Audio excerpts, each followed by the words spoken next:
আপনার সন্তান মুহাম্মদ সাল্লাল্লাহু আলাইহি ওয়াসাল্লাম আমাকে অমুক জায়গায় মেরেছে, অমুক জায়গায় আক্রমণ করেছে। যদি আমরা কোনো আবেদন, কোনো নালিশ করতে গেলে পারে আমার মা আমাকে ধমক দিয়ে বলতেন, হেরে সাইমা, হেরে আমার মহিলা, খবরদার খবরদার, এই কুরাইশ বংশের একজন সন্তান যার নাম হচ্ছে মুহাম্মদ, এই মুহাম্মদ সাল্লাল্লাহু আলাইহি ওয়াসাল্লাম সম্পর্কে তোরা কোনো মন্তব্য করিস না। আমরা বিচার পাইনি, আপনাকে আম্মা এত ভালোবাসতেন, হাসি মজাক করতে করতে যদি একটু মারামারি হয়ে যেত মায়ের কাছে আবেদন রাখতাম, মা কিন্তু গ্রহণ করতেন না। কেন? আমরা হয়তো মনে মনে ধারণা করছি, কল্পনা করছি যে আল্লাহ রসুল হালিমাতুস সাদিয়ার বাড়িতে গিয়ে দুধ পান করলেন, হালিমাতুস সাদিয়া আল্লাহ রসুলকে দুধ পান করে মানুষ করিয়েছেন, এটা আমরা মনে মনে ধারণা করছি। তাহলে অন্তরস্থল থেকে আপনি এটা অনুভব করুন যে আল্লাহ রসুল হালিমাকে, হালিমার পরিবারকে, হালিমাতুস সাদিয়ার পরিবারকে আল্লাহ রসুল খাইয়ে মানুষ করেছিলেন। আপনি বলবেন বুঝতে পারলাম না, কেমন করে একজন বাল্য শিশু, কেমন করে একজন ছোট মুহাম্মদ সাল্লাল্লাহু আলাইহি ওয়াসাল্লাম কেমন করে খাওয়ালো? শুনুন তো, হে আল্লাহ রসুলের জামানায়, সেই জামানায় অনেক মহিলা মক্কার মাটিতে আসতো, আসার পরে ছোট ছোট বাচ্চাদেরকে মানুষ করার জন্য গরিব বাচ্চা যারা থাকতো বা এমন বাচ্চাকে তারা নিয়ে যেত, কিন্তু সব বাচ্চাকে নিয়ে গেল। সংক্ষেপে আমি বলছি, কিন্তু হযরত মুহাম্মদ মুস্তাফা সাল্লাল্লাহু আলাইহি ওয়াসাল্লামকে কেউ আর নিচ্ছে না, কেউ আর গ্রহণ করছে না। হালিমাতুস সাদিয়া তে একজন বয়স্ক উটনিকে নিয়ে এক পা দু পা করতে করতে মক্কার মাটিতে এসে উপস্থিত হলো। হওয়ার পরে দেখছে আর বাচ্চা পাওয়া যায় না। যারা আগে এসেছিল সবাই কিন্তু সেই বাচ্চাকে নিয়ে গমন করেছে। তখন শেষ প্রান্তে সে ঘুরে যাচ্ছে, তখন একজন ডাক দিয়ে বলছে, শোনো হে, অমুকের বাড়িতে অমুকের রুমে একজন বাচ্চা রয়েছে, এসো ওই বাচ্চাকে তুমি গ্রহণ করলে করে নাও। হালিমাতুস সাদিয়া মন এমন করতে করতে এক পা দু পা করতে করতে সেই হযরত মুহাম্মদ মুস্তাফা সাল্লাল্লাহু আলাইহি ওয়াসাল্লামের কাছে এসে হাজির। এবং নবী মুহাম্মদ হযরত হালিমা বলছেন, যখন শিশু মুহাম্মদ সাল্লাল্লাহু আলাইহি ওয়াসাল্লামকে আমি গ্রহণ করলাম, যখন আমি কাঁধে নিলাম, নেওয়ার পরে যখন আমি হাঁটতে আরম্ভ করলাম, সেই উটের ওপরে আমি সওয়ার করলাম, ওয়াল্লাহি আল্লাহর কসম খেয়ে বলছি, যে উট আমার সবারের পিছনে এসেছিল, সবারই শেষে এসেছিল, কিন্তু ওই উট এত রফতার করে, এত দ্রুত গতিবেগে, চিতাবাঘও তাকে দৌড়িয়ে পারবে না, এত গতিবেগে চলতে আরম্ভ করলো যে যত লোক বাচ্চা নেওয়ার জন্য এসেছিল সবারই আগে এসে আমি হাজির হয়ে গেলাম। কেউ কিন্তু আমার উটকে আর দৌড় দিয়ে পারে না। সুবহানাল্লাহ, আল্লাহ রাসূলের বরকত। আর হালিমাতুস সাদিয়া বলছেন, যখন আমি নবী মুহাম্মদ সাল্লাল্লাহু আলাইহি ওয়াসাল্লামকে গ্রহণ করলাম, আমি যখন নবী মুহাম্মদ সাল্লাল্লাহু আলাইহি ওয়াসাল্লামকে বাড়িতে নিয়ে আসলাম, আমার ছাগলের বাটে, ছাগলের বাটে দুধের কিন্তু বরকত বেড়ে গেল, আমার কোয়াতে বরকত বেড়ে গেল, আমার ব্যবসা বাণিজ্যতে বরকত বেড়ে গেল, আমার ফসলে বরকত বেড়ে গেল। আমি একটা এমন অমূল্য রতনকে আমি নিয়ে এসেছি, যাকে নিয়ে আসার পরে আমার পরিবারে শান্তি সুখে সুখ, বরকতে আল্লাহ রাসূল জয় আমাকে করেছে। তাহলে এই নবী মুহাম্মদ সাল্লাল্লাহু আলাইহি ওয়াসাল্লামকে নিয়ে আসলেন, তখন বরকত বেড়ে গেল। তখন ওই মহিলা বলছেন, আল্লাহ রাসূল, আমি হলাম সেই আপনার দুধমার মেয়ে সাইমা, বাল্যকালে আমি দুইজনে ছাগল চড়াতাম, আমি প্রমাণ দিয়ে দিলাম। তখন আল্লাহ রাসূল বলছেন, কি তোমার অসুবিধা বলো? বলছে, আল্লাহ রাসূল, এটা আমারই অসুবিধা যে আমি যুদ্ধতে এসে কয়েদি হয়ে গ্রেফতার হয়ে আছি, আমি গ্রেফতার হয়ে যেতে চাই না, আমাকে সম্মানের সহিত আমাকে যেন ছেড়ে দেওয়া হয়। আল্লাহ রাসূল বলছেন, কই গো, কে উটের রাখাল কে এমন আছো, এসো তো, এই যে আমার বোনকে সসম্মানে তাকে ছেড়ে দাও, তাকে নিয়ে বাড়িতে রেখে আসলেন। তাহলে দুধ বোনের আল্লাহ রসুল কি করলেন? সাহায্য করলেন। তাহলে আমার রক্তের, আমার মায়ের গর্ভে, আমার নিকটের, আমার রক্তের বোন রয়েছে, সেই বোনের আমরা কতটুকু হেফাজত করি, কতটুকু আমরা রক্ষা করি, কতটুকু আমরা মান্যতা দিই, দেখতে পাওয়া যায়। যখন একটা বোন বিয়ের বয়স হয়ে যায়, তার বিয়ে দেওয়া হয়, শ্বশুর বাড়ি চলে যায়, কিছুদিন যাওয়ার পরে ভাই কি করে? সমস্ত জমি জায়গাকে নিজের নামে করে নেয়।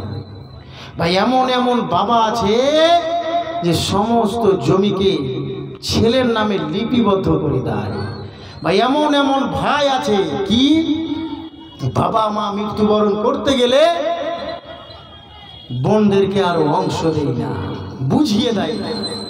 অন্যায়, হুকুকুল্লাহ, হুকুকুল ইবাদ, হুকুকুল্লাহ। যদি আল্লাহর হককে আপনি নষ্ট করেন, আপনি নামাজ পড়েন না তো, আপনি রোজা রাখলেন না, আপনি যাকাত দিলেন না, আপনি দান সদকা করেন না, এটা হুকুকুল্লাহ।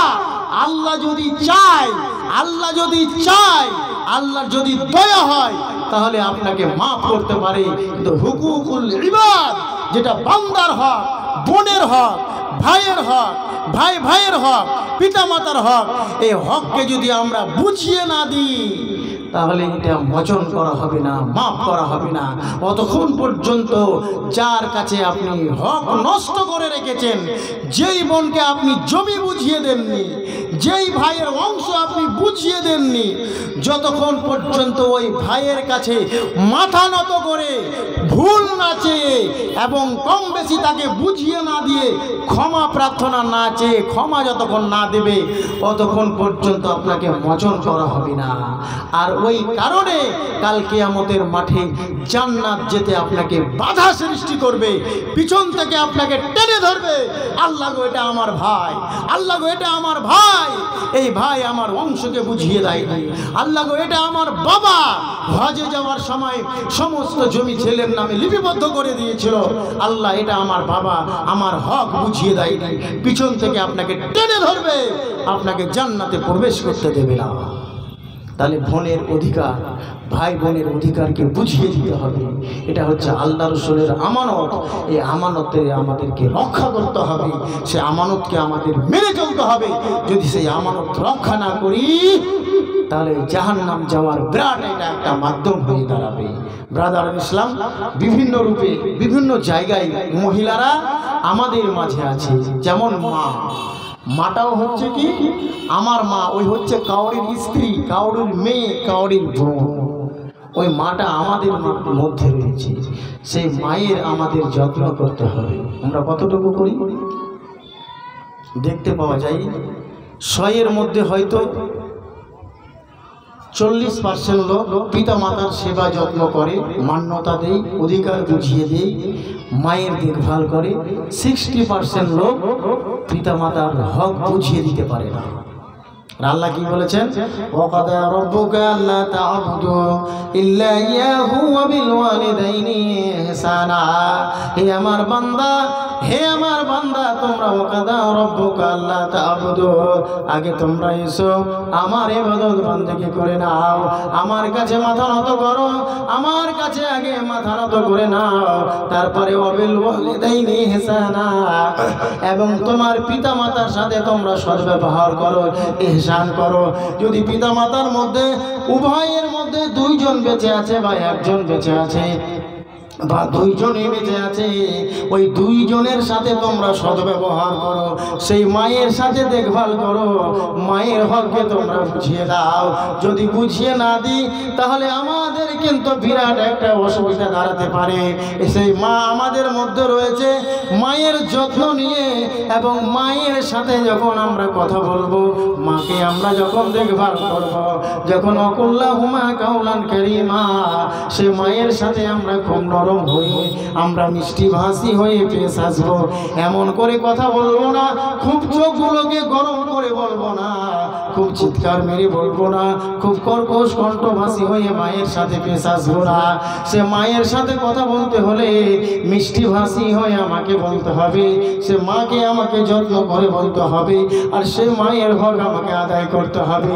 যদি মায়ের হক আদায় না করি, মা হচ্ছে আমাদের জন্য জান্নাত।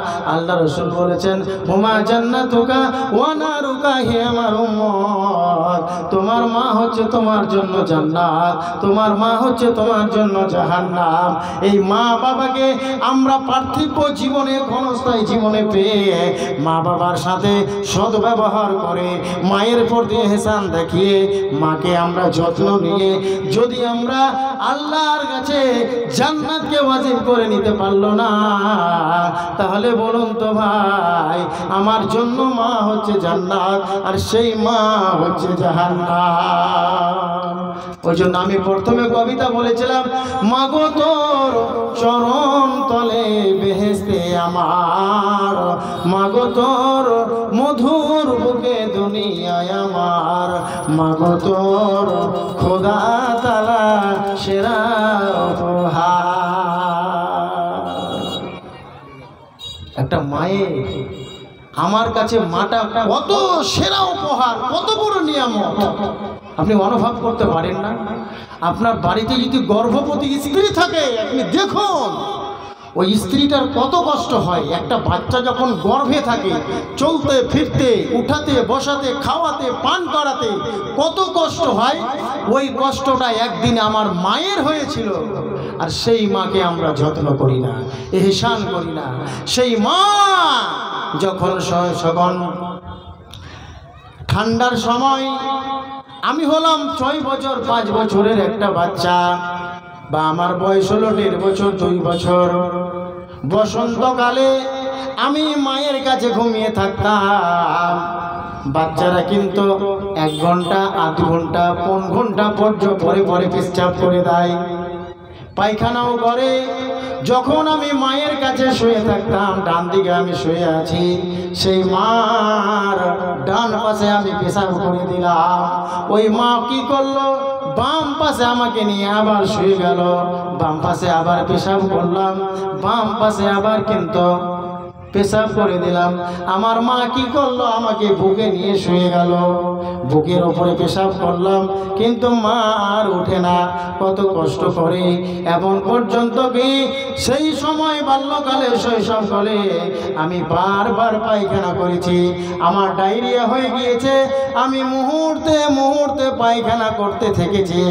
সে আমার মা বসন্তকালে বারবার না উঠে আমাকে ঠান্ডা না লাগিয়ে আঁচল দিয়ে আমার পায়খানাকে পরিষ্কার করে দিতেন, এবং সে আঁচলে আমার মা সেই পায়খানাকে বেঁধে রাখতেন, এবং সকালবেলায় আমার মা সেই পায়খানাকে পরিষ্কার করতেন। বলুন তো হে, ওই মাকে আমরা পেয়ে আজকে মা আমার ছেলের মতো হয়ে গিয়েছে, আজকে বাবার বুদ্ধি আক্কেল আমার ছেলের মতো হয়ে গিয়েছে। একটা মানুষ যখন 70+ হয়ে যায়, 80+ হয়ে যায়, তখন ওর ব্রেন আর কাজ করে না, ওর ব্রেনটা একটা বাচ্চা ছেলের মতো হয়ে যায়। ওই মুহূর্তে মুহূর্তে এটা চাইতে থাকে, এটা এটা কিন্তু আকাঙ্ক্ষা করে, আজকে যদি আমার ছেলে বাজার থেকে এটা নিয়ে আসতো আমি খেতাম, ওই জিনিসটা থাকলে আমি খেতাম, ওই জিনিসটা পেলে আমি খেতাম। বাচ্চাদের মতো তার মনোবল হয়ে যায়। আর আমি একজন 30 বছরের যুবক, আমি একজন 35 বছরের যুবক, আমি কিন্তু কামাই করতে পারি, আমি বিভিন্ন জায়গায় কামাই করে নিয়ে আসি। সেই কামাই করে নিয়ে এসে জালসা থেকে আমি মিষ্টি নিয়ে গেলাম, জিলাপি নিয়ে গেলাম, ফল নিয়ে গেলাম, সেব নিয়ে গেলাম, নিয়ে গিয়ে নিজের বউ বাচ্চাকে দিয়ে আনন্দের সাথে আমরা খাচ্ছি। কিন্তু সেই মা জালসায় এসেছে, হাতে কোনো পয়সা নাই, দোকানের দিকে ঘুরছে, ফেল ফেল করে চেয়ে আছে, যদি আমার সন্তানের সঙ্গে দেখা হয়, যদি আমার সন্তান আমাকে কিছু টাকা দেয়, তাহলে এই জিনিসটা আমি ক্রয় করে খাবো। আমার মা কত আশা আকাঙ্ক্ষা নিয়ে দাঁড়িয়ে আছে।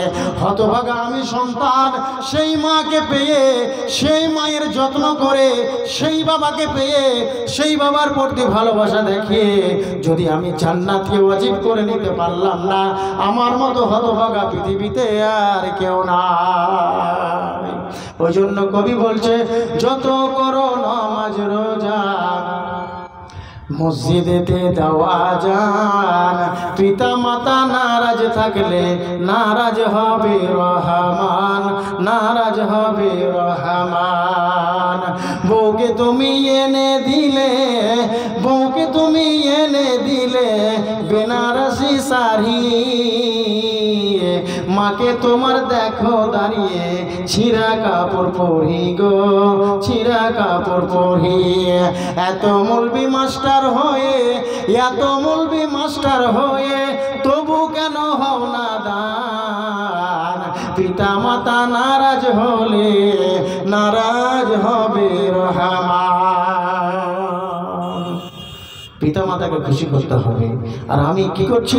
একজন 30, 35, 40 বছরের টকবকে যুবক আমার সেই সুন্দর রমণী বউকে নিয়ে রাম রাজত্ব করছি, কিন্তু আমার বৃদ্ধ মা, আমার বৃদ্ধ পিতা সেই একাই একাই হাত পুড়িয়ে, কাপড় পরিয়ে, চোখ জ্বলিয়ে রান্না করছে। আমার এক বড় অন্তর ফাটে না।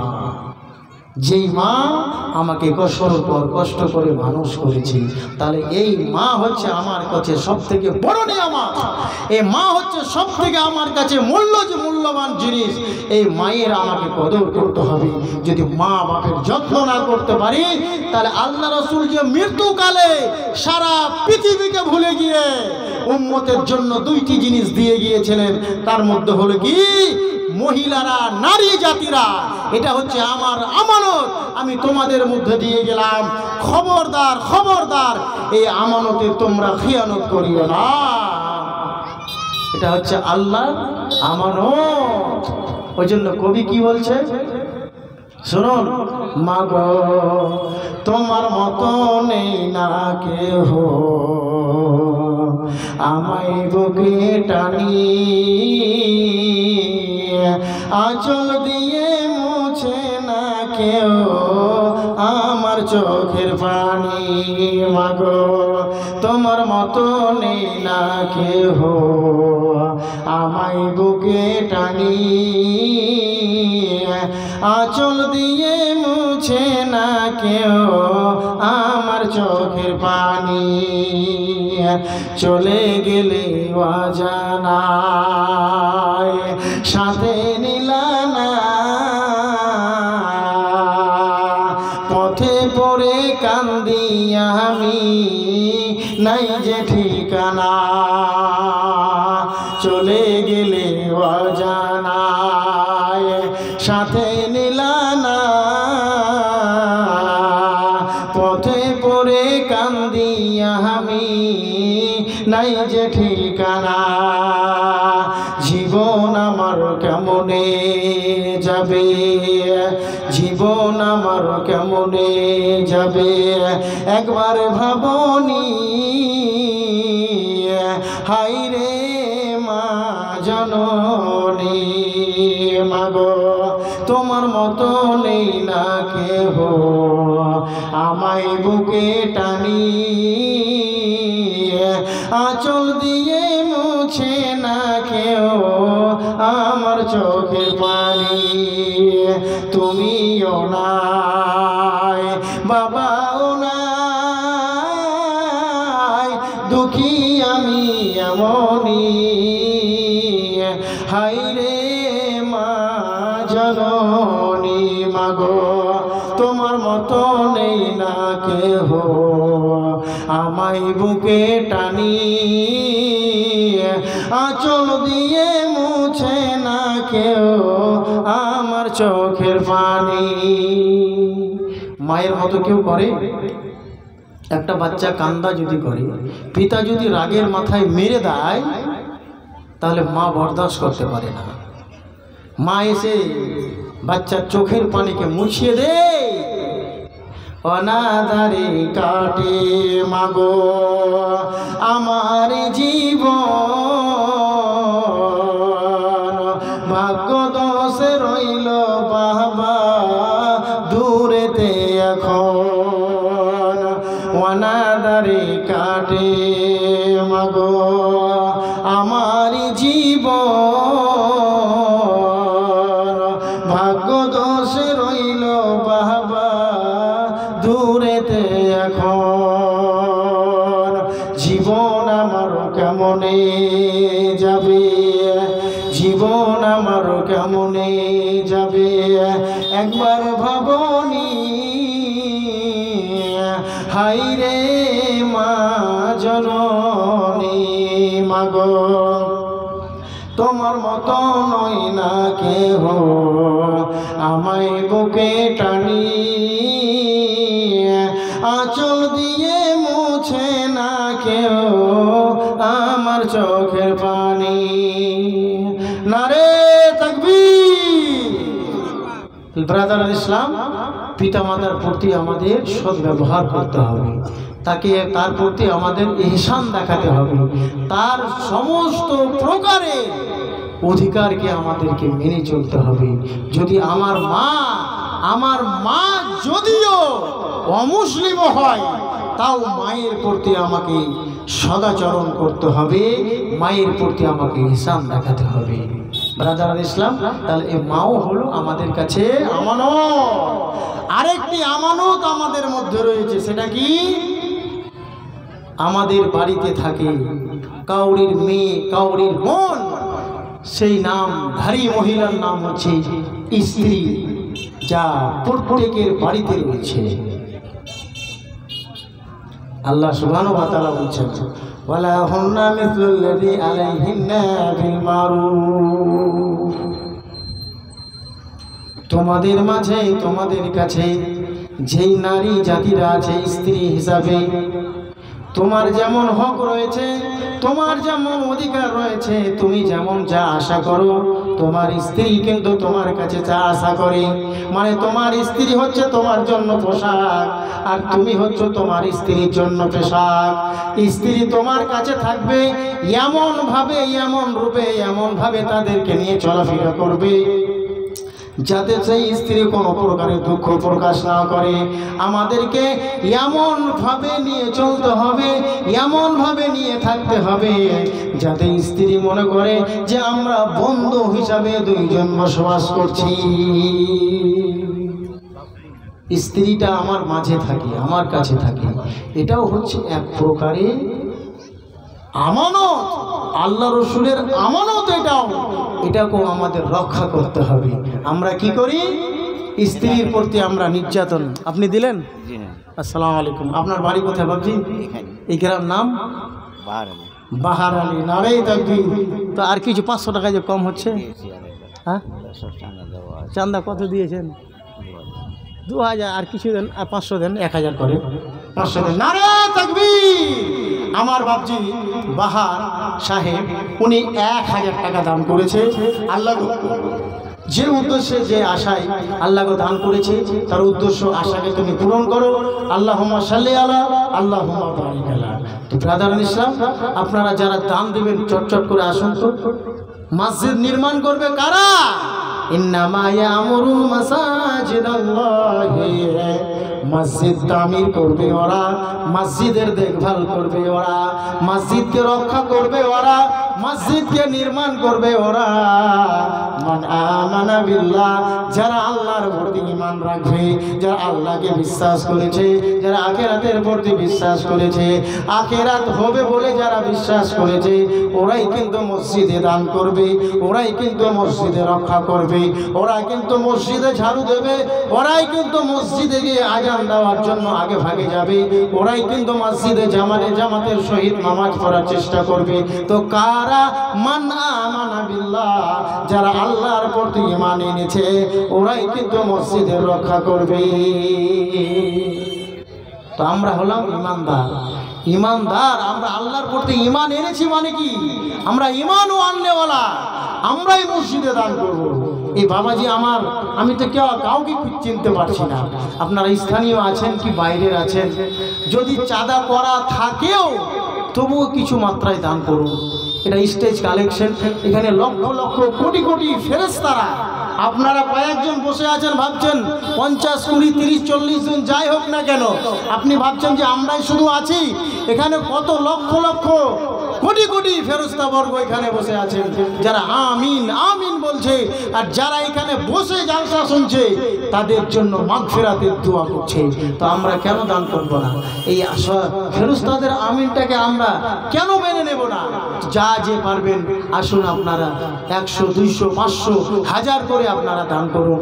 আসুন, এবং মায়েদের কাছ থেকে আবেদন রাখবো, মায়েদের কাছে আমার আবেদন, মায়েরা আমার, আপনাদের কাছে আমার আবেদন, আপনারা কিছু মাত্রায় দান পাঠান।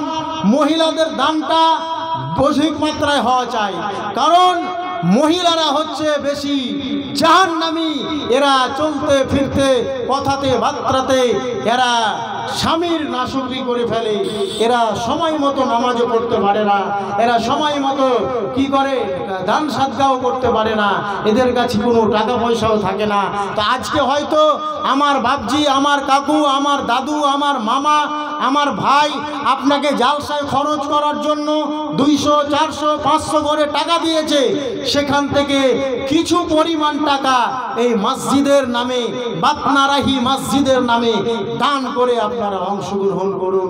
এখন আপনার সময় আছে, এখন আপনার বুদ্ধি আক্কাল ঠিক আছে, আপনি সম্পূর্ণ বুঝতে পারছেন, কিন্তু এমন একটা সময়কাল আসবে, এমন একটা দিন আসবে, যেই দিন আপনি চাইলেও দান করতে পারবেন না।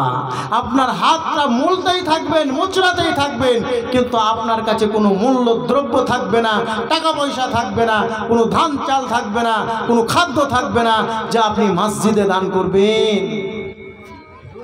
ব্রাদার ইসলাম সেদিন পারবে না। ওই জন্য কবি কি বলে, থাকতে গরু বইনাহাল, তার দুঃখ সর্বকাল। আমার কাছে গরু আছে, আমার কাছে মহিষ আছে, কিন্তু খুব সলিড ভাবে আছে, কিন্তু হালে যখন জড়ি তখন হাল টানতে পারে না। তখন এখন আপনার হাল চলছে, এখন আপনার হাল চলছে, এই হাল চলাকালীন আপনি আসুন দান করুন, কিন্তু সেই দিন পারবেন না। আজকে এই আমাদের মসজিদে আপনি বলছেন আপনার এখন বুদ্ধি আক্কাল ঠিক আছে, যখন একটা সময় আসবে তখন এই আমাদের এই বাতনারাহি জামে মসজিদ, এই মসজিদে ইমাম সাহেব খুতবার মাধ্যমে বলল কি, মান বানা লিল্লাহি মসজিদান ফাবানাল্লাহু লাহু বাইতান ফিল জান্নাহ। হে আমার উম্মত, হে আমার উম্মত, তোমরা মসজিদে দান করো। 100, 200, 500, 1000, 10 কেজি ভুট্টা, 20 কেজি ভুট্টা, 50 কেজি ভুট্টা ধান তোমরা দান করে অংশগ্রহণ করো। যদি তোমরা দান করো, বানাল্লাহু লাহু বাইতান ফিল জান্নাহ, তার পরিবর্তে তোমাকে কাল কিয়ামতের মাঠে জান্নাত নির্মাণ করা হবে। আপনি শুনলেন, শোনার পরে আপনার অন্তরটা ফেটে গেল। বয়স হয়ে গেছে 80, 70। আপনারা দেখবেন, আমি দেখতে পাই, যখন মানুষের 80 বছর বয়স হয়ে যায়, দুনিয়া ওকে আর ভালো লাগে না। লাগবে কি? লাগবে না। কোথায় জালসা হচ্ছে, কোথায় মাওলানা ইউসুফ সাহেব এসেছেন, কোথায় ইসলামী সভা হচ্ছে, সেখানে গিয়ে বসে থাকে খালি হাদিস কোরআন শোনার জন্য। এমন পর্যন্ত কি বয়স্ক বয়স্ক মানুষকে দেখতে পাওয়া যায়, কোনো মসজিদে মক্তব যখন চলে, মাওলানা সাহেব যখন কোনো ছাত্র ছাত্রীকে কোরআন তেলাওয়াত করে পড়া শিখিয়ে দেয়, সেই জায়গায় গিয়ে ওই বৃদ্ধ লোক, 80 বছরের লোক বসে থাকে এবং বসে বসে শুনে আর চোখ দিয়ে অশ্রু ঝরাতে থাকে, অশ্রু ঝরাতে থাকে। কেন? তাকে দুনিয়া আর ভালো লাগে না। তাহলে আমার মতো একজন মাওলানা 80 বছর বয়স হয়ে গেল, হওয়ার পরে আমি বাতনারাহি জামে মসজিদে খুতবাতে শুনে আসলাম, বানাল্লাহু লাহু বাইতান ফিল জান্নাহ। হে আমার উম্মত, যদি তোমরা মসজিদে দান করো, যদি মসজিদে অংশগ্রহণ করো, একবার যদি সিমির দাও, 200 টাকা দাও, 500 টাকা দাও, 1000 টাকা দাও, তাহলে তার পরিবর্তে তোমাকে সমপরিমাণ জান্নাত দেওয়া হবে। আমি শোনার পরে আমার অন্তরটা ফেটে গেল। আমি 1 পা 2 পা করে করে আমি বাড়িতে গিয়ে প্রেজেন্ট হাজির হয়ে গেলাম। বাড়িতে বসে আছি, আমি আমার বড় সন্তানের অপেক্ষায় রয়েছি, আশায় রয়েছি। আমার বড় সন্তান আজিমনগর বাজারে গিয়েছে, সেখান থেকে আসবে, কমিতপুর বাজারে গিয়েছে, সেখান থেকে আসবে। আসতে গেলে আমার ছেলের কাছে 500 টাকা চাইবো, 1000 টাকা চাইবো, চাওয়ার পরে বলবো দে তো বেটা রে, আমি বাতনারাহি জামে মসজিদে মাওলানার মুখে শুনে আসলাম নাকি দান করলে সম পরিমাণ নাকি পাওয়া যায়, আমি দান করব, দে বেটা 500 টাকা। সেই দিন আপনার সন্তান আপনাকে টাকা দেবে না, ধিক্কারি মেরে কর্কশ ফাঁসি হয়ে আপনাকে তাড়িয়ে দেবে, খাবে দান দান দান দান, কোনো কাজ কাম আছে তোমার, এমন ভাবে কর্কশ ভাষায় বলবে, সেদিন আপনার মূল্যায়ন করবে না। ওই জন্য কবি বলছে থাকতে গরু বইনা হাল, তার দুঃখ সর্বকাল। আপনার হাল চলছে, আপনি এখন যুবক, আপনার বয়স এখন 40, আপনার বয়স এখন 50, আপনার কাছে মালিকানা আছে, আপনার কাছে সমস্ত দায়িত্ব রয়েছে, জমিতে যত ভুট্টা হয় আপনি বিক্রি করেন, সমস্ত কিছু আপনার কাছে আছে, থাকা সত্ত্বেও আপনি এখন দান করেন না। সেদিন যখন আপনার কাছে মালিকানা থাকবে না, আপনার সন্তানেরা বলবে আমার বাবার আর ব্রেন বুদ্ধি ঠিক নাই, ভুট্টার হিসাব করতে পারে না, পাটের হিসাব করতে পারে না, ঘর গরস্থালির মূল্যায়ন করতে পারে না, বাবার কাছ থেকে মালিকানা কেড়ে নে, আমরা ভাই ভাই বন্টন করে নে, আপনাকে সেদিন দেবে না।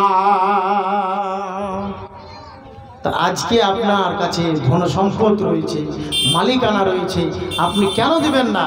আসুন চটচট করে দানগুলো করুন তো, তারপরে বক্তা চলে আসবেন। এই বাপজি আমার আসুন তো, দেবেন নাকি? এদিকে আসেন। তোমরা দান করো মসজিদের জন্য। 200 টাকা না রে তাকবীর। আপনার নাম কি বাপজি? আব্দুল হালিম সাহেব। গ্রামে বাড়ি? ওদিকে বাড়ি আছে। 200 টাকা আর 25 কেজি ভুট্টা। দুই কি লিখছে কে? 200 টাকা এবং এই মাওলানা 25 কেজি ভুট্টা 200 টাকা। তোমরা দান করো মসজিদের জন্য, তোমরা দান দাও মসজিদের জন্য, নেকি পাবে, সওয়াব পাবে, নেকি পাবে, সওয়াব পাবে, সেই দানেরই জন্য আমরা দান করো মসজিদের জন্য। 1000 টাকা দান করেন মসজিদের জন্য, নেকি পাবে, সওয়াব পাবে, জান্নাত পাবে তার জন্য। তোমরা দান করো মসজিদের জন্য। আসুন বাবাজি আমার, মায়েদের কাছ থেকে কেউ কি পাওয়া যাবে? এমন মা আমার আছে, মায়েদের কাছে আবেদন, আপনারা কেউ এমন আছেন? একজন মা আমার, মায়েদের তো চাঁদা করা হয়নি, এমন কোনো মা আছে? দরজার আড়ালে দেখতে পাচ্ছি না। 2জন এমন মা আছে যে আমার যাওয়ার পূর্বে 500 করে, 2জন মা এমন আছে 1000 টাকা দেবে, 500 করে, বেশি করে চাইনি, যেহেতু আগে থেকেই চাঁদা করা আছে, বেশি চাপ দেওয়া যাবে না। তো 500 করে আমার কোনো মা এমন আছেন, 2জন মা দেবে, এমন কোনো মা আছে? আমি গাজাল শোনাবো, মায়েদের গাজাল, কালো ধলর গাজাল শুনিয়ে দেবো। আছে কোনো মা আমার? 500 করে 2জন মায়ের কাছে আমি আবেদন রাখছি এবং একটা আমি গাজাল বলছি। গাজালের মধ্যে সেই মায়েদের কাছ থেকে আমি আবেদন, কোনো বাচ্চার মাধ্যমে বা কোনো যদি মসজিদের কমিটি সেখানে কালেকশনের দায়িত্বে থাকে, তারা যদি কালেকশন করে তাদের হাতে আপনারা দিয়ে পাঠান, আপনাদের জন্য দোয়া করে যাব। আসুন চটচট করে। কালো হয়েছি তাই বলে কি নাই কি আদর মোর, আমায় কালো দেখলে পারে হাসি করে দোর। কালো হয়েছি তাই বলে কি নাই কি আদর মোর, আমায় কালো দেখলে পারে হাসি করে দোর। আরো 100 টাকা দিলেন আমার বাপজি। 25 কেজি ভুট্টা। দেখুন তো অন্তরটা কত নরম, মসজিদকে কত ভালোবাসে। 100 টাকা দিল আমার নিজের মনে, আরো 100 টাকা দিয়েছে, তো 300 টাকা এবং 25 কেজি ভুট্টা। আল্লাহ গো, যে উদ্দেশ্যে, যে আশাতে আল্লাহ দান করেছে, উদ্দেশ্য আশাকে তুমি পূরণ করো। আল্লাহুম্মা সাল্লি আলা, আল্লাহুম্মা বারিক আলা। কালো হয়েছি তাই বলে কি নাই কি আদর মোর, আমায় কালো দেখলে পারে হাসি করে দোর। কাক কালো কোকিল কালো, কালো মাথার চুল, কাক কালো কোকিল কালো, কালো মাথার চুল। কে দিল এটা? আপনি? আপনার আম্মা জান দিল একটা কোরআন মাজিদ আর আপনার বোন জামাইদা 500 টাকা। নাম কি? এমডি ইসমাইল। এই ভাইয়ের জামাইদা 500 টাকা। আর এটা কার? প্রায় 500 টাকা ভাই, এই 200 টাকা কমিয়ে গিয়ে 300 টাকা পরে দিয়ে দেওয়া। নাম কি তোমার? মুজাফফর আলী। এই গ্রামের বাড়ি। জামাইদার জন্য 500 এবং একটা কোরআন মাজিদ এবং মায়ের জন্য কোরআন এবং 200 টাকা উনি দিয়েছিলেন। আমি আবেদন রাখলাম 500 টাকা। নারে তাকবীর! এই মুজাফফর ভাই আমার একটা কোরআন মাজিদ, যার জামাইদা 500 টাকা এবং মায়ের জন্য একটা কোরআন এবং তার সাথে সাথে 500 টাকা। আল্লাহ গো, যে উদ্দেশ্যে দিয়েছে আল্লাহ তার উদ্দেশ্যকে তুমি পূরণ করো। বাবা মায়ের জন্য দোয়া, ইনশাল্লাহ দোয়া হবে। আল্লাহ গো, বাবা মা দুজনে মারা গেছে, মা আছে, বাবা মারা গিয়েছে, বাবার জন্য দোয়া।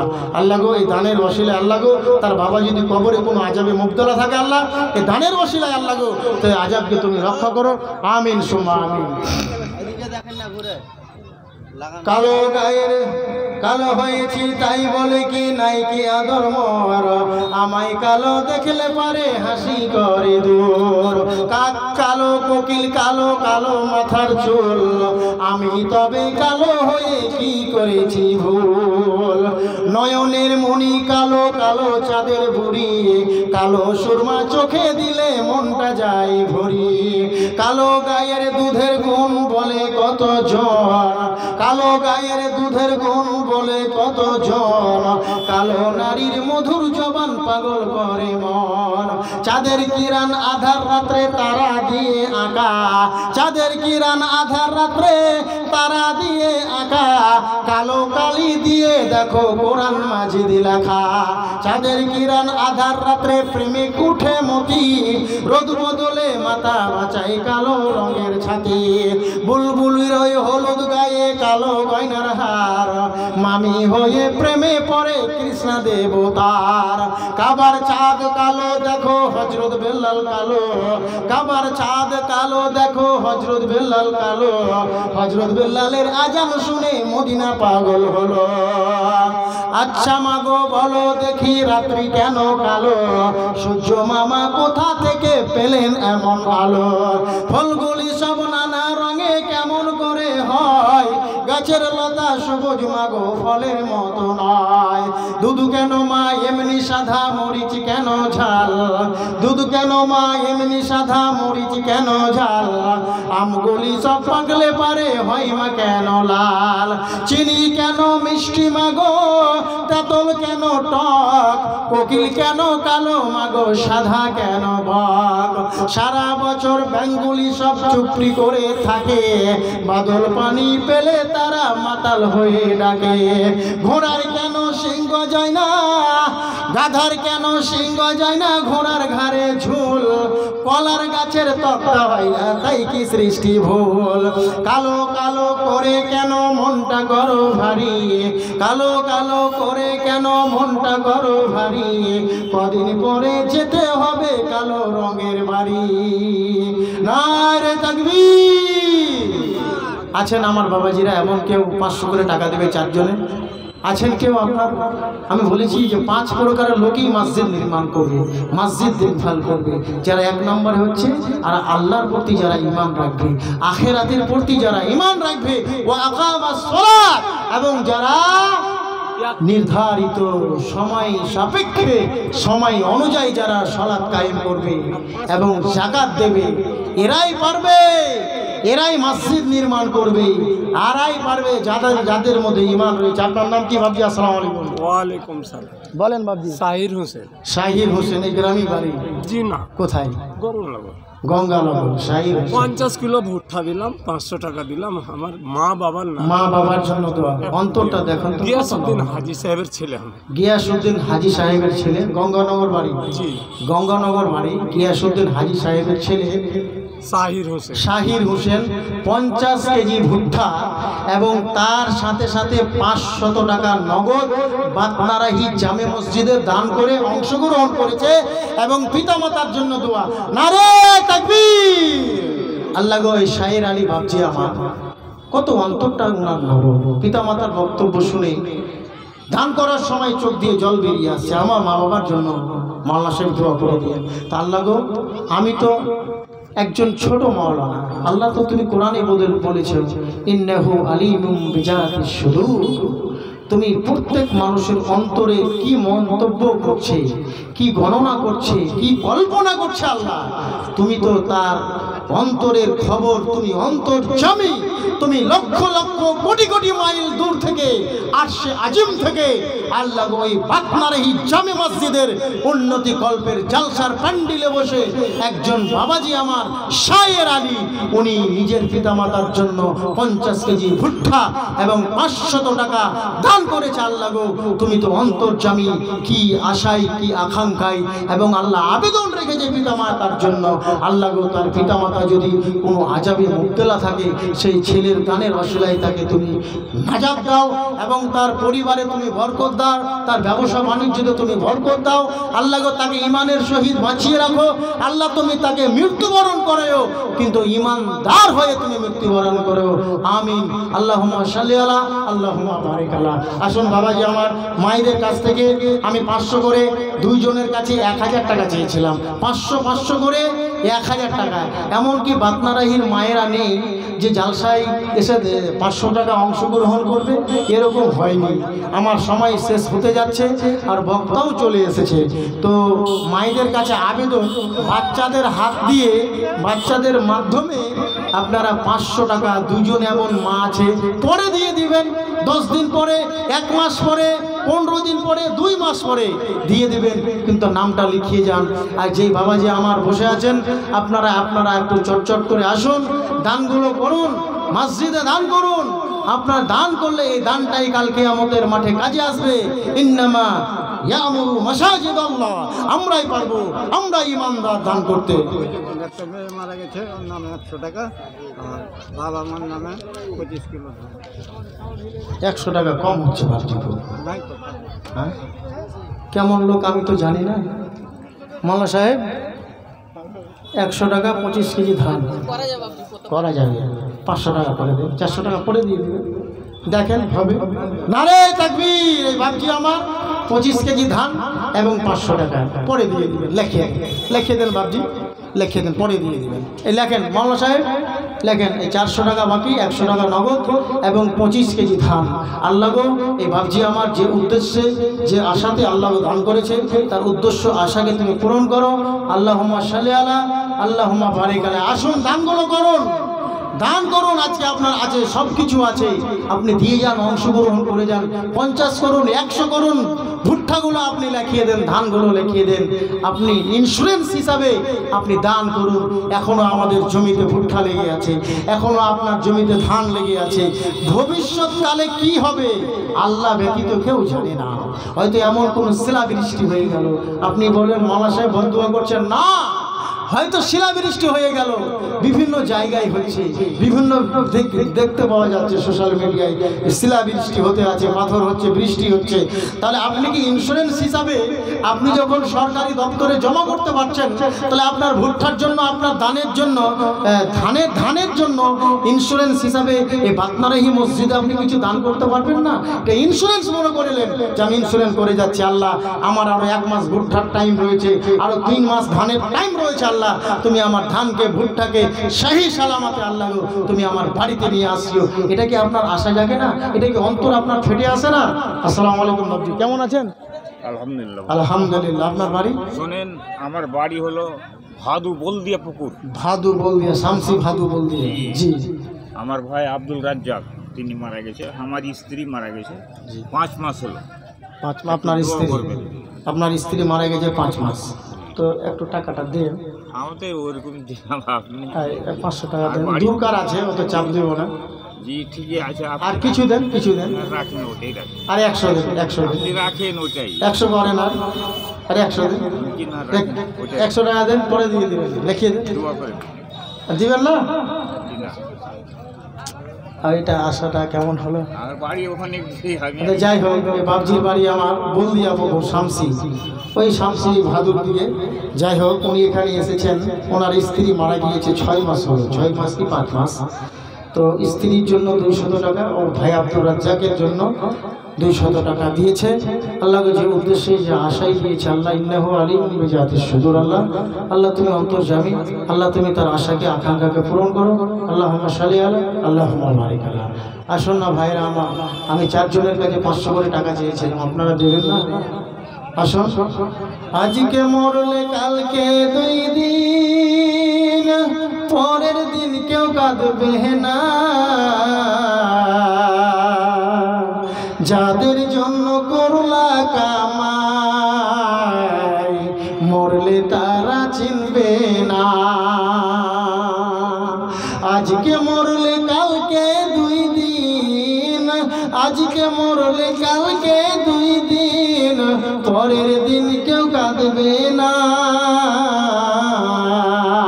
যাদের জন্য করলা কামাই, মরলে তারা চিনবে না। চিনবে কি? আপনি এখন মৃত্যুবরণ করেন, আপনার হাতের ঘড়িটা পর্যন্ত খুলে নেওয়া হবে। যদি আংটি পর্যন্ত থাকে, ওই আংটিটাকেও খুলে নেওয়া হবে। শুধু সামান্য 3 টুকরা সাদা কাফনে মুড়িয়ে আপনাকে দাফন করা হবে। তাহলে বলুন তো, আপনি আজকে বেঁচে আছেন, কালকে মরবেন, পরের দিন 2 দিন 1 দিন কাঁদবে, তারপরে কেউ আপনাকে চিনবে না। আজকে মরলে কালকে 2 দিন, পরের দিন কেউ কাঁদবে না। যাদের জন্য করলা কামাই, মরলে তারা চিনবে না। থাকতে সময় করো আমল, থাকতে সময় করো আমল, ঈমান করো খাঁটি। শেষ ঠিকানা তোমার আমার, 3.5 হাত মাটি। শেষ ঠিকানা তোমার আমার, 3.5 হাত মাটি। আজকে মরলে কালকে 2 দিন, আজকে মরলে কালকে 2 দিন, পরের দিন কেউ কাঁদবে না। যাদের জন্য করলা কামাই, মরলে তারা চিনবে না। যাদের জন্য করলা কামাই, মরলে তারা চিনবে না। কত কষ্ট করে তুমি, আমার ভাবছি 200 টাকা, কত কষ্ট করে তুমি করলা সাদের বাড়ি। সেই বাড়িতে ঠাই হবে না, যাইতে হবে ছাড়ি। কত কষ্ট করে তুমি করলা সাদের বাড়ি, সেই বাড়িতে ঠাই হবে না, যাইতে হবে ছাড়ি। মোহমায়ার টানে পড়ে, মোহমায়ার টানে পড়ে, খোদার বিধান ভুলো না। মোহমায়ার টানে পড়ে, মোহমায়ার টানে পড়ে, নামাজ রোজা ছেড়ো না। যাদের জন্য করলা কামাই, মরলে তারা চিনবে না। আজকে মরলে কালকে 2 দিন, আজকে মরলে কালকে 2 দিন, পরের দিন কেউ কাঁদবে না। যাদের জন্য করলা কামাই, মরলে তারা চিনবে না। আদার ঘরে থাকবে তুমি রাখিয়া সব, সেই ঘরেতে সঙ্গী হবে না কেউ, হবে শুধু রব। আদার ঘরে থাকবে তুমি ছাড়িয়া সব, সেই ঘরেতে সঙ্গী তোমার রবে না কেউ, রবে রব।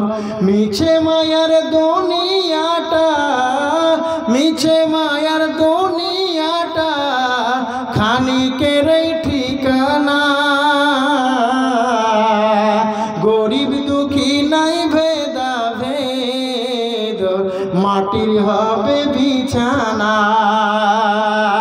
গরিব দুঃখী নাই ভেদা ভেদ, মাটির হবে বিছানা। থাকতে সময় করো আমল, থাকতে সময় করো আমল, নামাজ করো খাঁটি, শেষ ঠিকানা তোমার আমার 3.5 হাত মাটি। আজকে মরলে কালকে 2 দিন, আজকে মরলে কালকে 2 দিন, পরের দিন কেউ কাঁদবে না। যাদের জন্য করলা কামাই, মরলে তারা চিনবে না। যাদের জন্য করলা কামাই, মরলে তারা চিনবে না।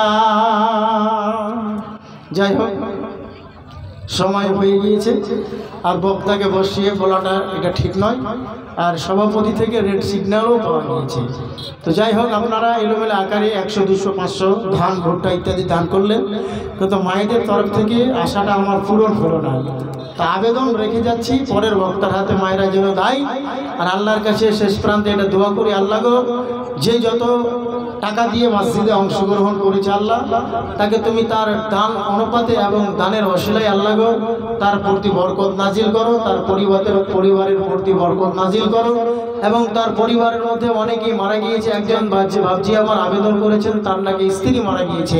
আল্লাহ গো, স্ত্রীকে কত ভালোবাসে, সেই স্ত্রীর জন্য দান করেছে সেই শামসি এলাকা থেকে। আল্লাহ গো, সেই দানের ওসিলায় তার রুহের মাগফিরাত করো। এবং অনেকেই মা বোন আমার দান দিচ্ছি বা অনেকেই দিয়ে রেখেছেন, আল্লাহ গো, তাদেরকে তুমি ঈমান ও আমলের সাথে বাঁচিয়ে রাখো। এই বলে আমি আমার বক্তব্য শেষ করছি। আসসালামু আলাইকুম ওয়া রাহমাতুল্লাহি ওয়া বারাকাতুহু।